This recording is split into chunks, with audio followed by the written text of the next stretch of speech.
Atlanta is a critically acclaimed television series created by Donald Glover that blends elements of comedy, drama, surrealism, and social commentary. Atlanta explores themes such as race, class, identity, fame, and the complexities of Black life in America. In its third season, Atlanta uses surrealism, satirical, and fragmented storytelling to challenge traditional ideas of what it means to be Black, highlighting how race, identity, and privilege are not fixed traits, but socially constructed forces that shape how Black individuals navigate the world around them. Season 3 of Atlanta opens at Lake Lanier. It's a real place with a violent racial history. Two men are fishing where one talked about the town's past, showing how Black trauma can be hid beneath peaceful surface. Then we meet Licorice, a playful Black boy based on Devontae Hurt. After getting in trouble at school and home, his grandfather slapped him 3 times, and the teacher sees it as abuse and puts him in foster care with 2 white women. At first, they seem kind, but soon they rename him Larry and make him sleep in storage room and use him to show their charity by making him wear a free hug sign at the farmer's market. Unlike the real story, Atlanta gave Licorice a different ending. He runs away and escapes. But in real life, Devontae died. The white lesbian couple killed themselves and the 6 children they adopt. Through satire, the episodes show how Black families are judged more harshly, especially under respectability policies. It also reveals the white saviorism. The white couple in Atlanta seem helpful, but they are trying to control, use, or feel good about themselves, often hiding deep racial bias. In episode 2, Ern, Alfred, Darius, and Van navigate Amsterdam's controversial Zwarte Piet tradition, where participants blacken their faces, a symbol rooted in colonialism and racial insensitivity. The story exposes how Black people are perceived in a white-dominated space. Ern handles tour negotiations with caution, aware of the need to appear calm and respectable to be taken seriously, a reflection of the pressures of respectability politics. Alfred's wrongful arrest reveals society's conditional respect for Black individuals, valuing them only when they bring fame or benefit, not simply for their humanity. Darius witnesses children, including white kids, painting their faces Black, oblivious to the racist implications, showing how racism is normalized and passed down as a tradition. The episode uses satire to highlight how racism persists under the guise of cultural celebration, exposing enduring racial dynamics despite changing settings. The show uses magical realism a lot to put across very real issues. It uses a lot of characters with innate traits that are based on people you would come across in real life. Episode 3, Old Man in the Tree, is a great example of this. The crew visits a millionaire's house and meets a bunch of people who put them in very weird situations. Darius meets a lady who assumes he's hitting on her, and once she realizes that she's wrong, she comments on how Black guys always hit on her.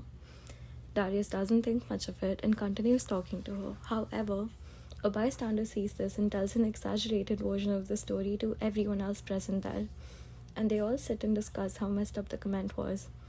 Even though Darius tries to tell them that that is not what happened, but they do not listen to him, showing that even though it was his experience, it was not centered around him. Atlanta also brings to light many important topics under the guise of satire. For example, the entire episode 4, The Big Payback, follows the story of a man named Marshall Johnson, who's living in a world where Black people began asking for reparations directly from the families of people who enslaved their family members.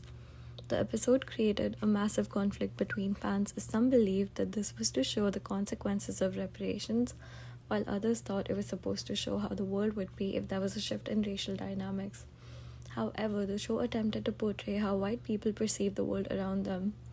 The best example of this is the character of Shaniqua Johnson, who's the lady asking Marshall for reparations. She is presented as a sapphire, and she is shown as angry and someone who was just out there to get Marshall. The episode ends with Marshall finally making peace with paying the reparations and working at a restaurant. The entire episode employs surrealism and absurdity to convey its message.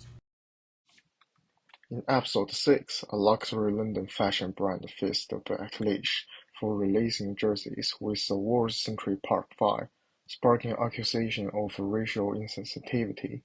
To manage the crisis, they invited Alfred, a person of color, to join their diversity advisor committee.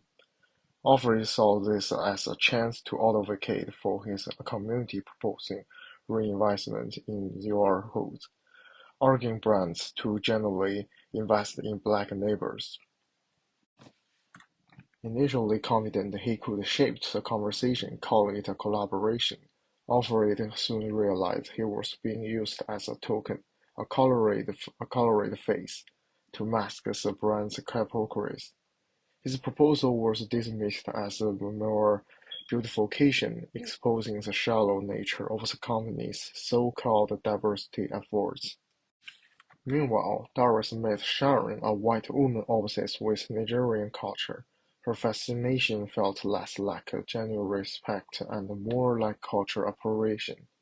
Sharon eventually led the brand's team to buy out Nigerian food vendors, repackaging their culture for profit and erasing its true meaning, highlighting how white capital sanitizes and commodifies black identity. In a brief but telling moment, Van reunites with Aaron and faces a racist accusation tied to Aaron's black identity, underscoring ongoing or everyday racism and the complexity of their relationship. In the episode Rich Wigga Poor Wigga, the topic of racial identity is questioned. The episode centers on Aaron, a biracial high school student who has largely navigated life by aligning with whiteness. However, when a wealthy black manufacturer offers college scholarships exclusively to black students, Aaron finds himself forced to confront the limitations of racial ambiguity and finds himself excluded from a form of black empowerment, raising questions about who is entitled to claim blackness and under what criteria. This episode examines how blackness is not a monolith. It highlights a tension between cultural identity and perceived authenticity, exposing how societal systems continue to enforce racial and social hierarchies even in spaces intended to support marginalized communities. Furthermore, Aaron's performative attempts to align with black culture underscored the complexities of cultural appropriation and strategic identity construction. His actions are less about embracing cultural heritage and more about accessing institutional benefits, prompting viewers to question the ethical boundaries between identity and opportunism. By the conclusion, Aaron's character undergoes a symbolic and literal transformation.